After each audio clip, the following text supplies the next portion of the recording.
Hello, and thank you for tuning in to LB Things, Stuff and More. Today, we're going to go over some crochet. And let's go ahead and start off with talking about yarn.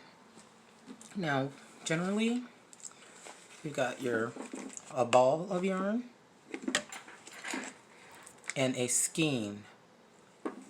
Now, when you go to pick out your yarn, it's got a few things you want to look for. The type of yarn that you're looking for. Always follow your pattern, what they request.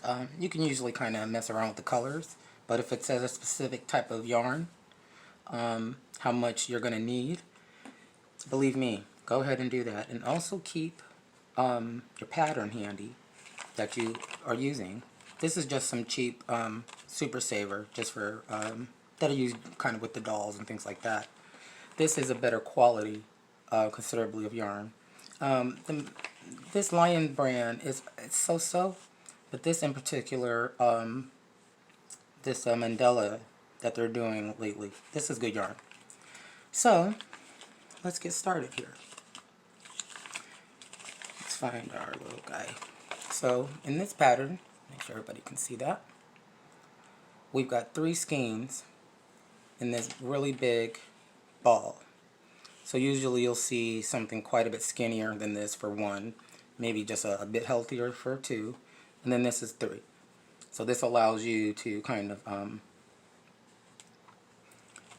get your pattern together. Also, another thing to watch for. This here is an indicator that this is not for crochet. This is knitting or using a, oh my gosh, it's a wire for, you pull it through wire and it's still knitting. So you wouldn't, if you're not a knitter, this is not the pattern for you. So be mindful of what you're purchasing.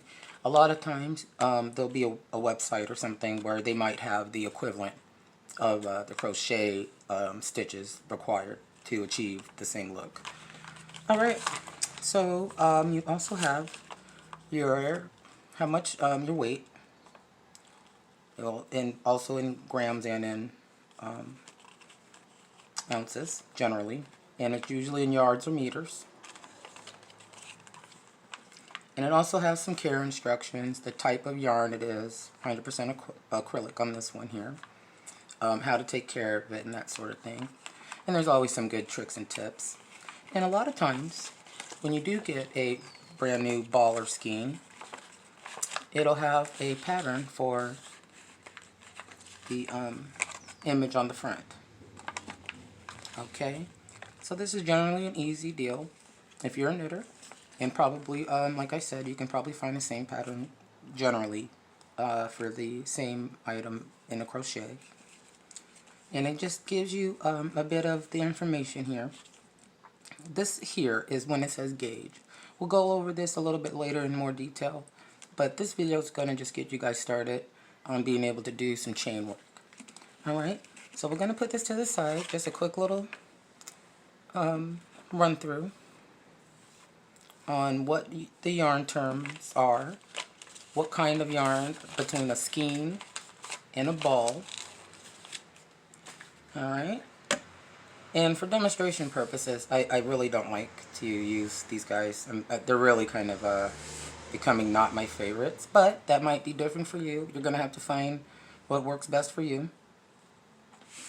And so we're going to work on a slip knot today, and for demonstration I'm going to use this so everybody can see pretty well. So what I like to do is just make a loop, okay, and you've got your tail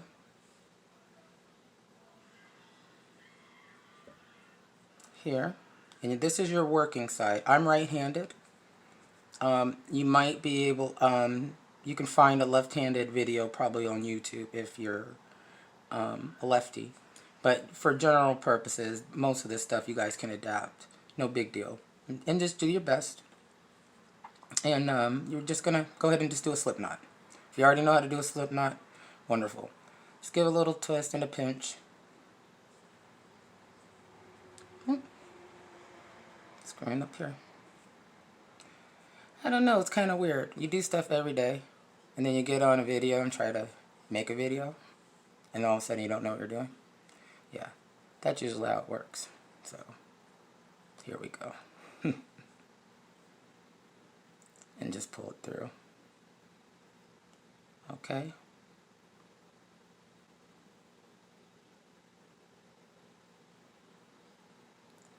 Kind of like when you're putting on a tie. Alright?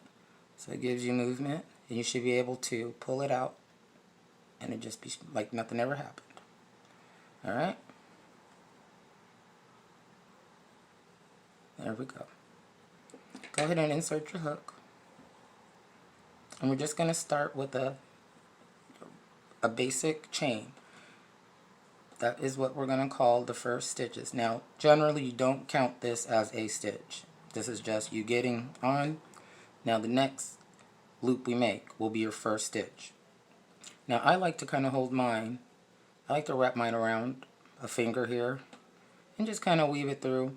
And this is kind of, if we were knitters, this would be our extra knitting needle. So kind of get the idea in your mind of it like this. And you helping your finger as the other to guide it through. Okay? So just do your best to fit it over. And I like to keep my string on top of at least my pointer finger. And you want to make sure that you keep your tail out of the way. You can just tuck it in another finger here. Alright? Now, we're going to pinch right here.